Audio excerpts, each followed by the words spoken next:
Real American voices. The voice of the American people will be heard. Hey, if you're concerned about the cost of living crisis that's happening all around the world, or you believe you see World War III looming on the horizon, you need to watch this piece in its entirety. I'm going to give you some context that no one else is giving you. The following is not a detailed examination of the history of the world from 1900 to 2024, and it's not intended to be. The following is just an opinion. So let me start by saying this. I don't care who you are, I don't care what you do, I don't care what color you are, who you pray to, who you love, who you voted for. It's time to get your house in order. Because if I'm right, and I pray to God that I'm not, trouble's at the door for all of us. When history repeats itself, it's in echoes, shadows, and reflections of the past.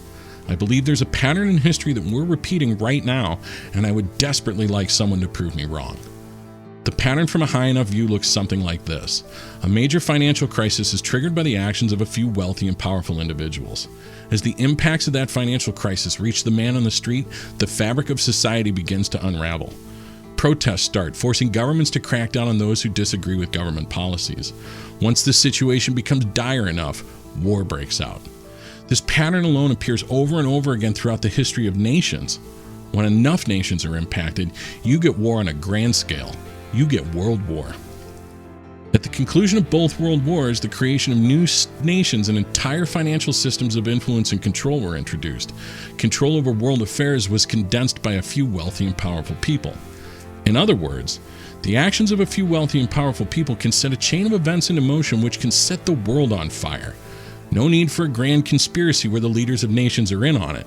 Just a few people causing a cascade of effects that lead you to war, from the ashes of which they bring forward the world that they want.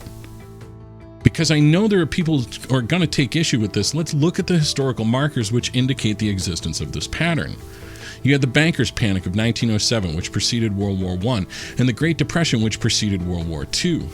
Former U.S. Federal Reserve Bank Chairman Ben Bernanke had this to say about the Great Depression, quote, "Regarding the Great Depression, we did it. We're very sorry. We won't do it again," unquote. I'm admittedly very cynical about all this and refer to these periods of time as wealth harvesting events. These wealth harvesting events were triggered intentionally or unintentionally by the actions of a few wealthy and powerful people. They undermined societal stability in the nations which were impacted and led the world into 2 world wars. Before I go on, the following is going to sound very familiar to you, but keep in mind I'm not talking about today. I'm talking about what happened in the periods around the last 2 world wars. This is a big part of why I'm saying history is repeating itself. Because as nations lose their wealth, things get tough for regular folks. Basic needs become harder to meet and the overall quality of life declines. Social tensions rise and protests become common as people express frustrations with the worsening economy.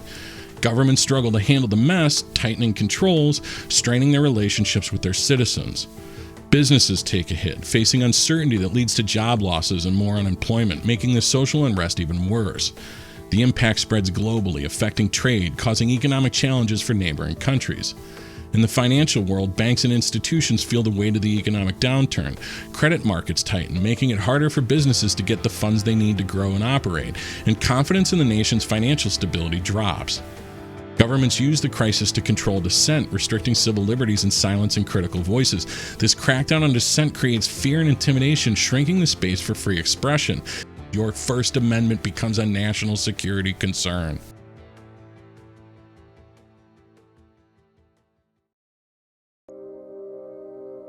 President Woodrow Wilson had long argued for a law that gave him the power to penalize disloyalty and root out subversion wherever it could be found. On June 15, 1917, Congress passed the Espionage Act, an unprecedented measure that made it a crime to collect, record, publish, or communicate information that might be useful to the enemy. The Espionage Act was passed ostensibly to prevent espionage, but really it clamped down on dissent. It was used to battle any kind of anti-war vocalization. The Espionage Act was considered not even strong enough, so it's amended in 1918 with the Sedition Act that basically creates enormous penalties for not only speaking out against the war effort or obstructing it, but really for criticizing America in almost any way. The maximum sentence was 20 years just for going to a bar and grumbling about food restrictions or questioning what we were really fighting for. Anything at all that might interfere with the war effort, with morale of troops. The passing of the Sedition Act prompted a wave of new crackdowns and arrests. A poet who wrote a satirical piece about the United States was imprisoned. The conductor of the Boston Symphony Orchestra supposedly refused to play the Star-Spangled Banner and found himself in an internment camp. No one was safe from the reach of the new law.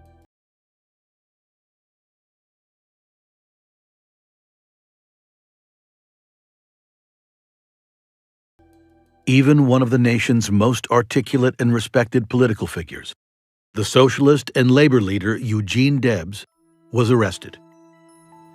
Eugene Debs was an unyielding spokesman for working class and labor concerns.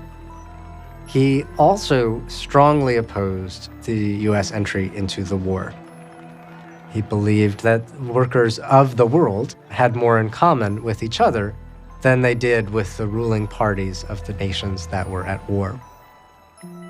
He gives a speech at a picnic in Canton, Ohio, saying things he'd said before. But the Justice Department decides he has to be cracked down on at this point. So he's arrested and put in jail. These two acts really become tools to shut up people who refuse to be quiet about their opposition to the war, especially left-wing organizations. You can't actually measure the impact of wartime repression solely by the number of prosecutions. And there were tens of thousands. But for every prosecution, there might be tens, hundreds, thousands of friendly visits by government agents warning someone not to say what they said or write what they wrote. We also need to look at the chilling effect that this repression had on every American. There was a sense that you were being watched. But it wasn't always clear who was watching you. At times it was an official in a uniform, but as often as not, it was your teacher, your minister, who was keeping an eye on you. Then, just when it seems like governments are losing control, world war breaks out. The reality is that the intensity of war often allows for radical transformation, expanding state power, and forcefully silencing dissent to fit the wartime narrative. It has been said that war is the health of the state. At the conclusion of both World War I and World War II, small groups of wealthy and powerful people tried to establish the frameworks for world government, first with the failed League of Nations and then with the United Nations, established with the promise of preventing future wars. Yet here we sit, staring World War III in the face, and everyone is eerily silent. So do we see the pattern repeating today? Well, in the first two world wars, a trigger event is set off by a small group of wealthy and powerful people, which causes the wealth of nations to be harvested. I don't care about your feelings from an epidemiological, biological, or personal perspective, because I lost people I loved too. But from an economic perspective, the pandemic will be looked at in the future as one of these wealth harvesting events. The reality is, while we were all hiding in our homes during the pandemic and told that we couldn't and shouldn't be asking questions about its origins, the wealth of nations around the world was harvested. The economic future of those nations and the cascade of effects that we should expect to unfold are known to all of us if we just look back at history. We already see the beginning stages that we talked about earlier all around us, beginning with the cost of living crisis. I believe the coming banking crisis will be that piece of the puzzle falling into place. Businesses are already struggling, and the combined pressures will see many more businesses facing financial ruin. We already see not only the organic beginnings of societal breakdowns, we see it being encouraged, with media and even government fueling discontent, division, and lawlessness. The seeds of hate in this country aren't organic, they're being sown by our media. The lack of very specific criminal prosecutions is acting like an accelerant on the flames of discontent.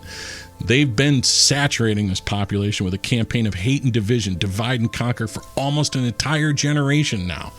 If they can't get us to fight with each other, it looks like they're going to import people from outside of the country. This is already overwhelming the systems in place, and right before things get bad, it will ultimately force the domestic population to fight with this new imported population. Think I'm wrong? We already see the domestic population beginning to fight with the imported population over dwindling resources in cities like Chicago and New York, and this will only get worse as all of us are forced to fight over dwindling resources.